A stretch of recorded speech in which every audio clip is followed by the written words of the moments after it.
આજ વિશેષ ગુજરાત જન તરફથી ચાલતો આપણા બધાનો પુરુષાર્થ જે આપણને બધાને વિશેષ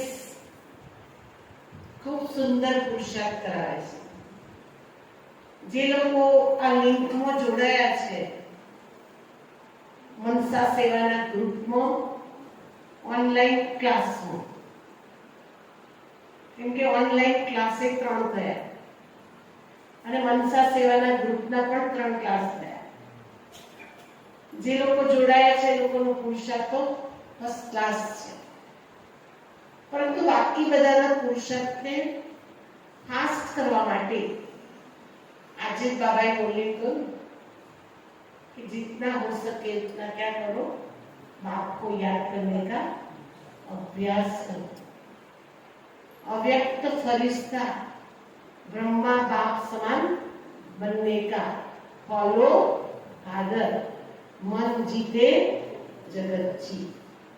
આપણી અવ્યક્ત મૂલ્ય પણ આપણને બધાને પ્રેરણા આપે છે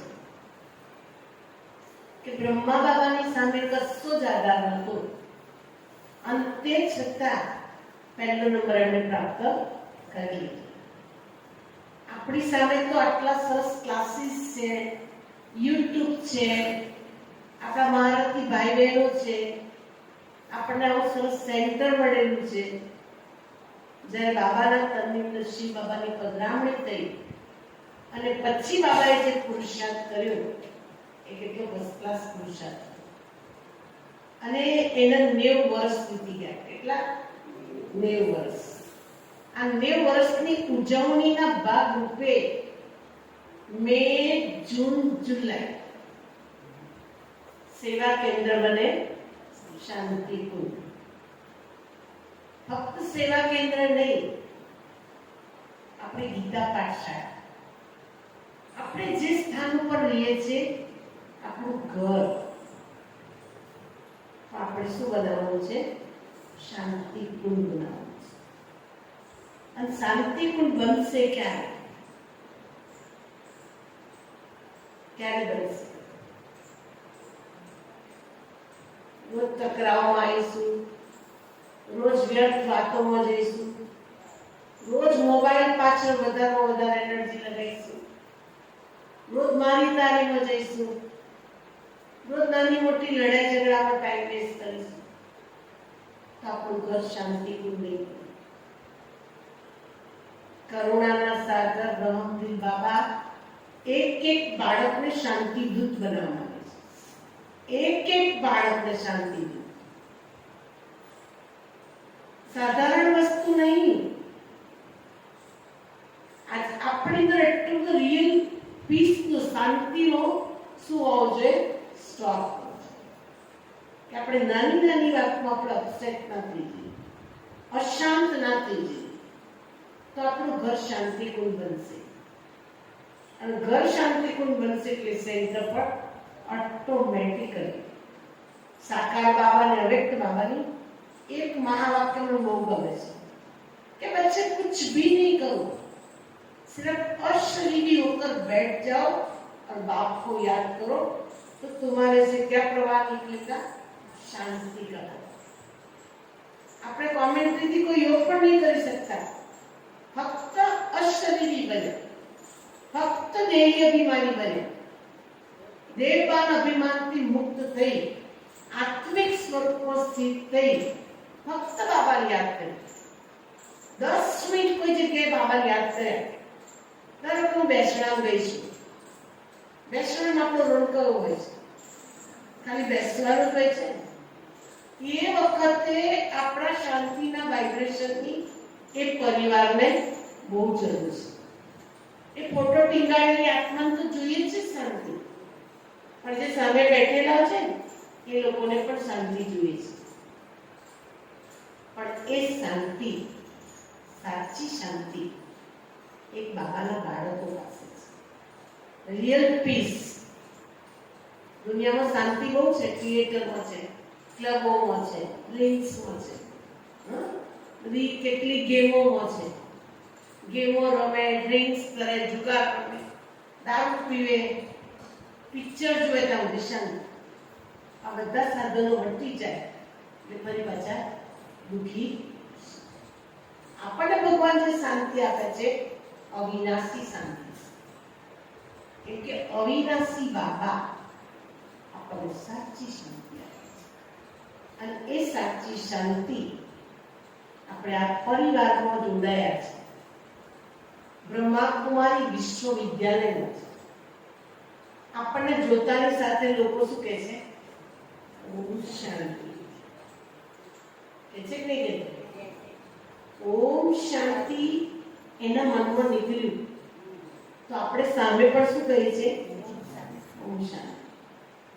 સામે જ્યારે તમે કહો તે ઘડીએ તમે શાંત સ્વરૂપ બની જાઓ કે બાબા આ બાળકને ખૂબ શાંતિની જરૂર છે.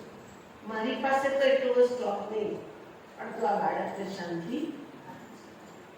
આપણે રિયલ પ્રાર્થના કરીશું ને તો સામેવાળાને શું મળશે? શાંતિ. અને એ શાંતિની પ્રાર્થના જ આપણો ત્રીજો રવિવાર છે. ત્રીજા રવિવારમાં સાંભળ્યું ને એ દુઃખી અશાંત આત્માઓ બહુ છે, એને તમે શાંતિ શું આપો? દાન આપો. અત્યારે કેવું રહે ત્યાંથી આજુબાજુ રહે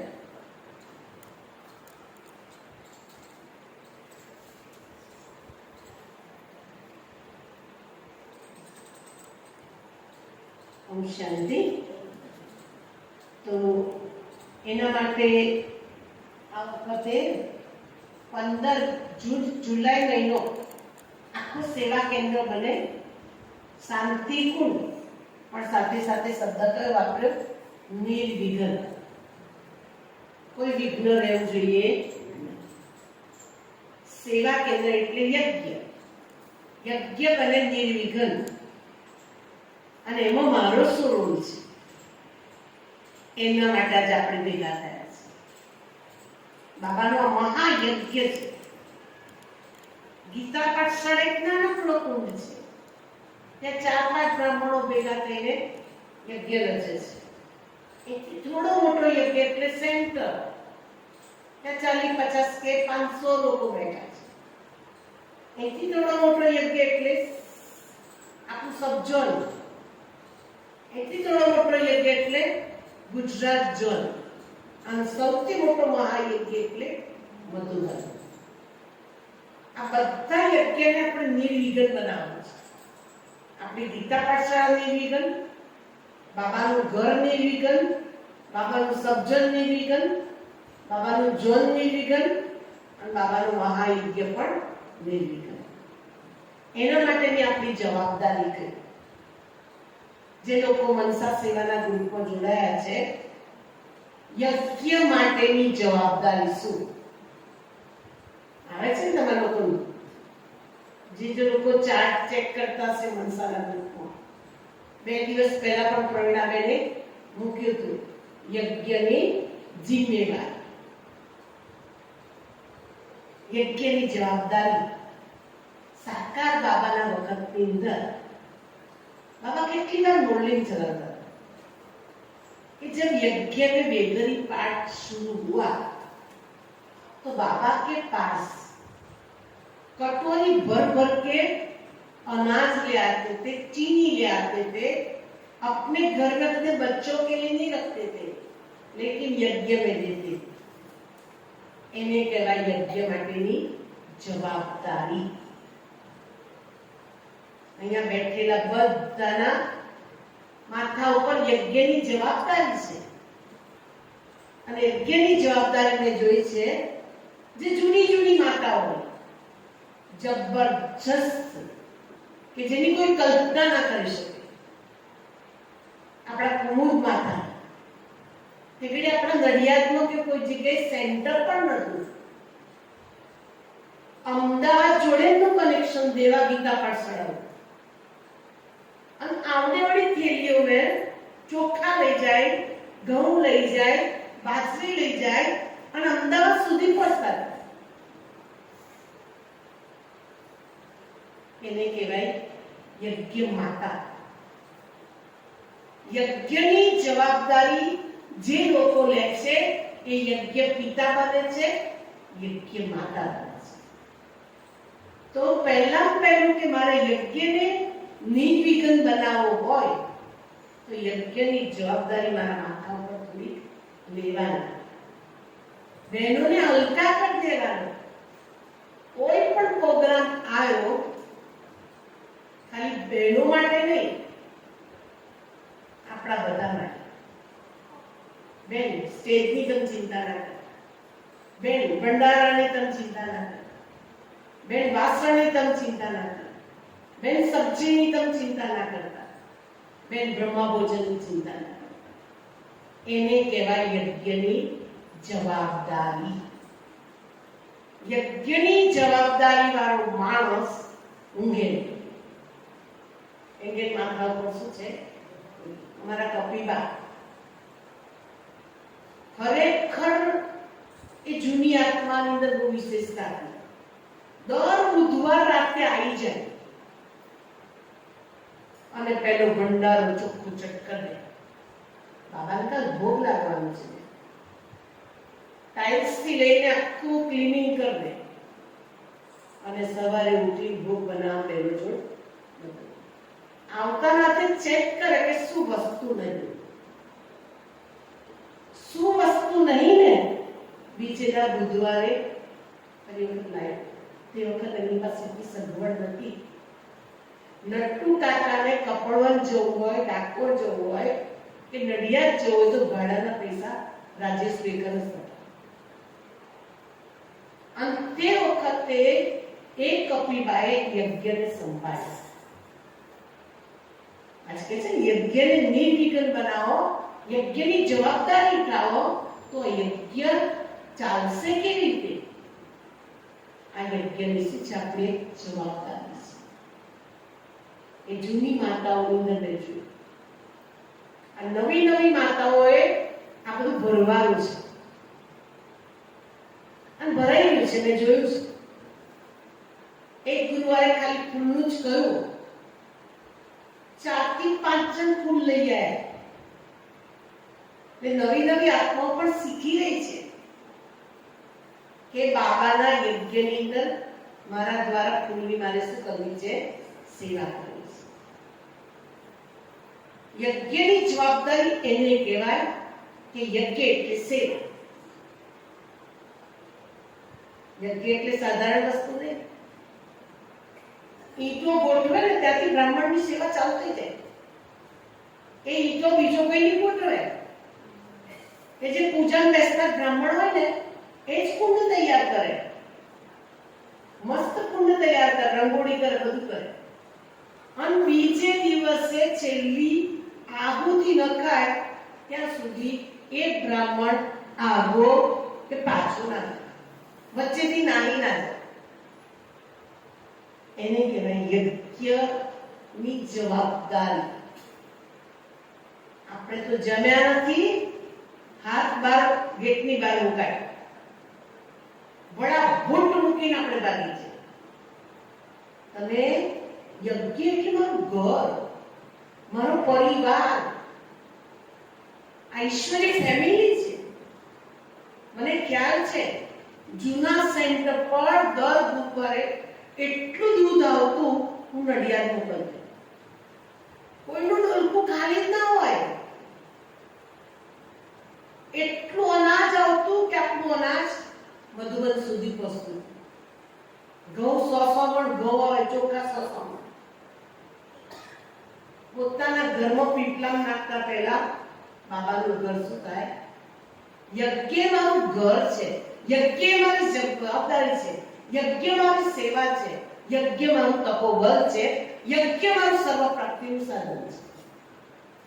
જે દિવસે આટલી વસ્તુ તમે સમજી જશો ને એ દિવસે ઓટોમેટિકલી સેવા કેન્દ્ર નિર્વિઘ્ન રહેશે. આટલી વસ્તુ સમજશો તો યજ્ઞ મારું ઘર છે, યજ્ઞ મારી જવાબદારી છે, યજ્ઞ મારી સેવા છે, યજ્ઞ મારું તપોબળ છે અને યજ્ઞ મને દિવ્યતાથી અને સંપન્નતાથી ભરપૂર કરવાનું સાધન છે. અને એ સાધન મને આ મહિના મળી છે, તો મારે યજ્ઞને કમ્પ્લીટલી નિર્વિઘ્ન બનાવો. ત્યાં પહેલાના જમાનાની અંદર યજ્ઞ રચાતો તો દેવતાઓ શું કરતા હતા? ઋષિ મુનિ યજ્ઞ રચતા હતા. જો યાદગાર, ઋષિ મુનિ યજ્ઞ રચતા હતા અને રક્ષા કોણ કરતું હતું? દેવતાઓ.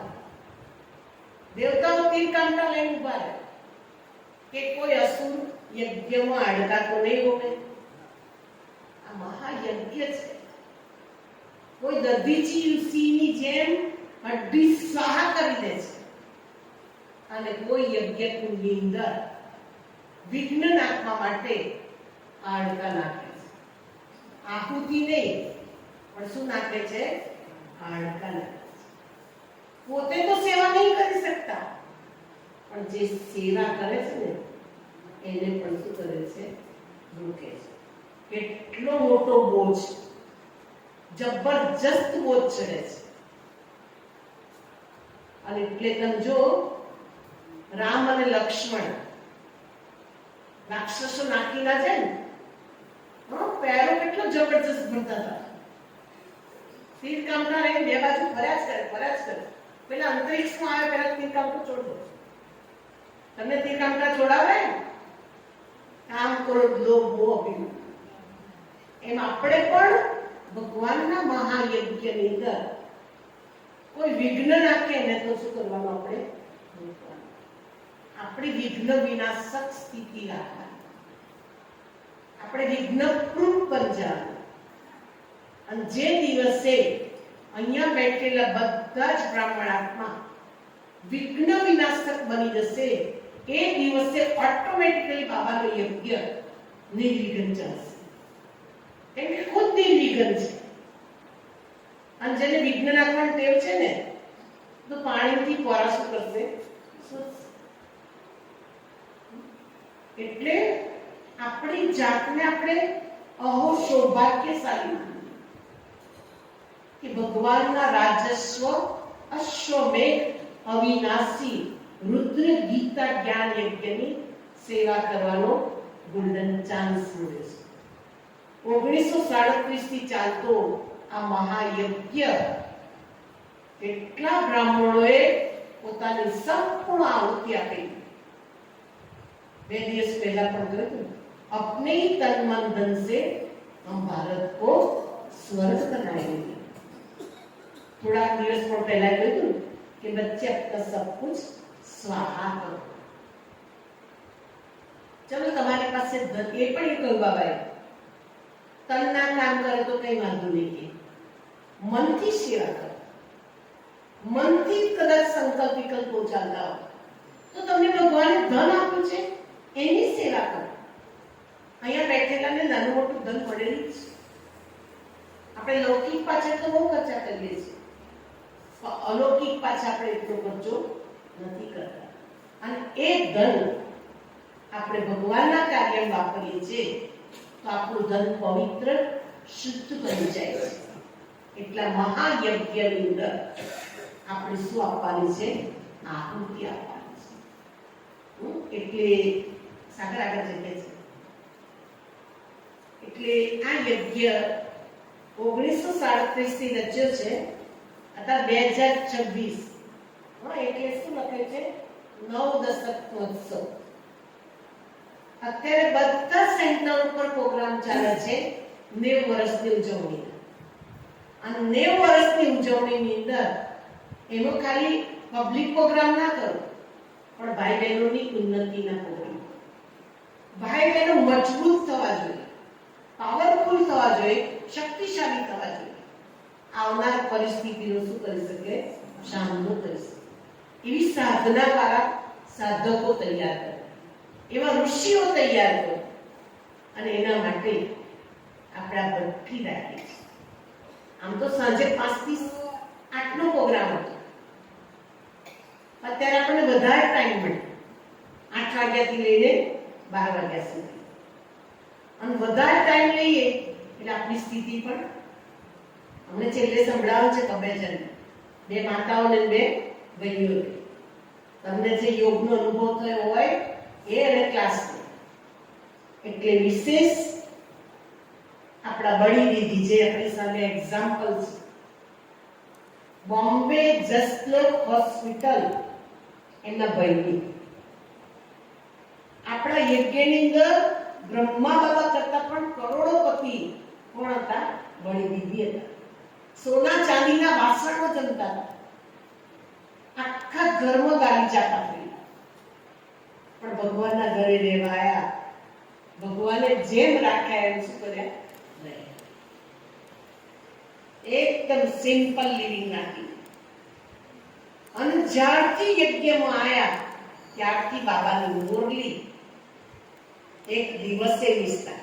આજે પણ બાબાની મુરલી કહ્યું ને, બ્રહ્મા બાબાની મુરલીમાં આજે અવ્યક્ત મુરલીમાં બાબાએ इशारो करो आपको कि बाबा को किसके प्रति प्यार था? मुरली के प्रति प्यार. तो बड़ी दीदी नोट पेन લઈને છેક આગળ બેસી જતા હતા, અને આપણે બધા તો ડાયરી પેન તો કોઈ લાવે જ નહીં, કોઈ કરતા કોઈ ના લાવે. કોઈ ડાયરી પેન કોણ લાવે? હમણાં ઓનલાઈન ક્લાસ હતો ને નડિયાદનો, તો હું જોતી હતી કે આપણા કોણ કોણ બેઠા છે. પછી આ લોકો ઉભા કર્યા 200 વાળા, એનો વિડીયો ઓન કરો તો બહુ ઓછી સંખ્યા થઈ. મેં કે તરવેન 2 શબ્દ કંઈ બોલો. મેં કહ્યું કે અમારા લોકોને ઝૂમમાં જોડાતા નહીં આવડતું એટલે જોડાયા નથી, પણ યુટ્યુબ પર બધા જોવે છે. એટલે ઓલરેડી તમારા બધાને ઉપરાળો લઈને મારે કંઈ ને કંઈ કહેવું.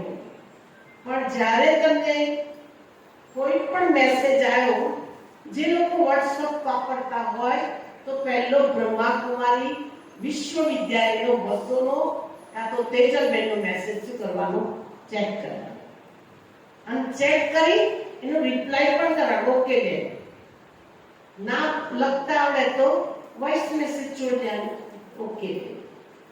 એટલે કહેવાનો ભાવ શું છે કે આપણે બધા વિશેષ યજ્ઞની અંદર બેઠા છે. અત્યારે આપણો યજ્ઞ ચાલુ જ છે.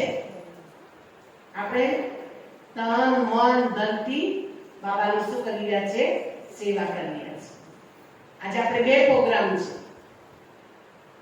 એક આપણી સેવા કેન્દ્ર બને શાંતિ કુંડ, એને કહું કે યજ્ઞ મારી જવાબદારી છે, યજ્ઞ મારી સેવા છે, યજ્ઞ મારું તપોબલ છે, યજ્ઞ મારી સર્વ પ્રાપ્તિનું સાધન છે.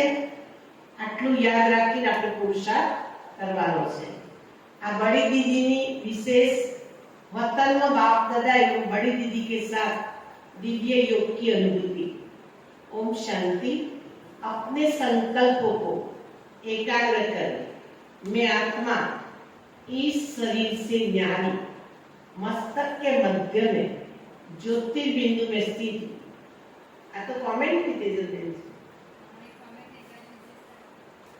सॉरी दीदी मनमोहिनी विशेषता कुशल प्रशासिका. કે બ્રહ્મા બાબાએ શરીર છોડીને આટલો મોટો યજ્ઞ સંભાળવાનો કેવી રીતે સંભાળ્યો? दीदी के भीतर जन्मजात नेतृत्व एवं प्रबंधन का गुण था. एक संस्कार જ હતો એની અંદર કે બધાને લીડરશિપ કરવાનું, બધાને ચલાવવાનું. संस्कार के शुरुआत के दिनों विशेषकर भारत पाकिस्तान के विभाजन के कठिन समय में, फिर कराची से माउंट आबू संस्था के स्थानांतरण के दौरान उन्हें संपूर्ण व्यवस्था को बेहद कुशलता से संभाला. मम्मा और ब्रह्मा बाबा की सबसे भरोसामंद सहयोगी थी. बीजी पॉइंट, दृढ़ अनुशासन, मजबूत अनुशासन. दीदी जी नियम मर्यादा के पालन में अत्यंत पक्की. नियम मर्यादा दीदी के वाला पक्का और अनुशासित थी. उनके सामने कोई भी गलत बात व मर्यादा का उल्लंघन नहीं. दीदी खाली अंगूठाથી માથા સુધી જોવે ને તરત વ્યક્તિની ધારણા ખબર પડી જતી. પારખવાની શક્તિ જબરજસ્ત હતી કે આની અંદર દેહની બદબુ કેટલી છે અને આત્માની સ્થિતિમાં સ્થિત કેટલી છે. मर्यादा उल्लंघन नहीं टीक सकता. बाहर से वे जितनी कड़क अनुशासन थी, अंदर से उतनी स्नेही और परोपकारी थी. उनके अनुशासन के पीछे हमेशा सबको आगे बढ़ाने की शुभ भावना छिपी हुई थी. एकता का महान उदाहरण मातेश्वरी जगदम्बा जी के अव्यक्त होने के बाद उन्होंने दादी प्रकाशमणि जी के साथ निरंतर मिलकर संस्था की कमान संभाली. इन दोनों की जोड़ी दीदी और दादी की जोड़ी, प्रकाशमणि दादी और दीदी, नाम से विख्यात थी. दोनों के स्वभाव अलग, बावजूद उनके बीच ऐसा आध्यात्मिक अलौकिक तालमेल था. कभी किसी के निर्णय में मतभेद नहीं हुआ. ये जोड़ी पूरे यज्ञ को एकता का महान उदाहरण बनकर रही. ईश्वरीय सेवा में पूर्ण रूप समर्पित एक अत्यंत वैभवशाली और अमीर घराने की बहू होने के कारण सांसारिक सुख सुविधा ने बांध नहीं सकती. करोड़ोपति होवा छતાં પણ सुख सुविधा में इन्हें बंधन लाग्યું. ईश्वरीय ज्ञान मिलते ही उन्होंने अपना तन मन धन सब कुछ ईश्वरीय सेवा में लगा दिया. पूर्ण समर्पित हो गए. पारिवारिक विघ्नों का सामना करते हुए स्वयं को ईश्वर प्रति समर्पित किया. उनका जीवन राज्यों की भट्टी में जैसे तप गया. भाषण नहीं, वासना देती. दीदी भाषण नता करता पण 1983 ની લાસ્ટ કોન્ફરન્સ એટલે જ્ઞાની જેલસી દીદીની લાસ્ટ કોન્ફરન્સ અને જ્ઞાની જેલસી રાષ્ટ્રપતિ હતા અને તે વખતે એમણે કોમેન્ટ્રી થી ફર્સ્ટ ક્લાસ યોગ કરાયો. એ વચ્ચે વિડિયો કોઈ મૂક્યો તો તે સાંભળ્યો. भाषण नहीं, वासना. दीदी जी कभी बड़ी बड़ी स्टेज पर जाकर लंबे चौड़े प्रवचन भाषण नहीं दिए. वे हर एक आत्मा से मिलकर उन्हें अपने निस्वार्थ से ऐसी भावना देती थी कि उसको सामने वाला ईश्वर के प्रति समर्पित हो जाता. पारिवारिक भावना એમના ઘરે એવી હતી કે બાબાના બાળક બનીને જ. दीदी जी कहती थी, एक ने कहा दूसरों ने माना. उन्हें ब्रह्म ज्ञानी कहा जाए. वे हमेशा आपस में प्रेम से रहते. कभी भी मतभेद में व झगड़ों में आने की शिक्षा भी. જે આપણા પરિવારનું બહુ જ આપણે લૌકિકમાં રહીએ ને ત્યાં ઘણી વખત મતભેદ થઈ જાય. નાની નાની બાબત પર શું થાય? ઝઘડા થાય. हमेशा संस्था के भाई बहनों से मिलकर रहने की प्रेरणा देती थी. उनका मानना आपसी एकता बनाए रखना. यदि अपने विचारों का त्याग करना पड़े तो कर देती. પોતાના સરસ ઊંચા વિચાર હોય તો એનો પણ કેમ કે એકતા તૂટવી જોઈએ નહીં. ઘણી વખત મારો આ વિચાર છે, આ જ વિચાર ચાલવો જોઈએ. એ ક્યારે દીદી કે દાદી કરતા નથી. मुरली से प्यार. दीदी जी ब्रह्मा बाप के मुख से उच्चारित ज्ञान मुरली की मस्तानी. मुरली सुनते समय अपनी डायरी, पेन और चश्मे हमेशा साथ में रखते और फर्श पर बैठकर आगे मुरली सुन. कहीं बेसता था आमा गौतम पे नीचे पात्रियों और कोई करता कोई नीचे पटरानिया नहीं बनूंगा महारानी बनूंगा. अखंड नियम 1967 से लेकर 1983 शरीर छोड़ने तक कभी भी बाबा की मुरली के क्लास में उपस्थित नहीं रही. ऐसा तो विचारो. 1937 થી 1983 83 ત્યાં સુધી એક દિવસ પણ મોરલી મિસ નહીં. આપણે તો કોકને ઘેર લગન હોય આજ ક્લાસમાં નહીં આવે કેમ કે ત્યાં ગોતરડામ જવાનું છે ને, ત્યાં ગુજરડામ જવાનું છે ને.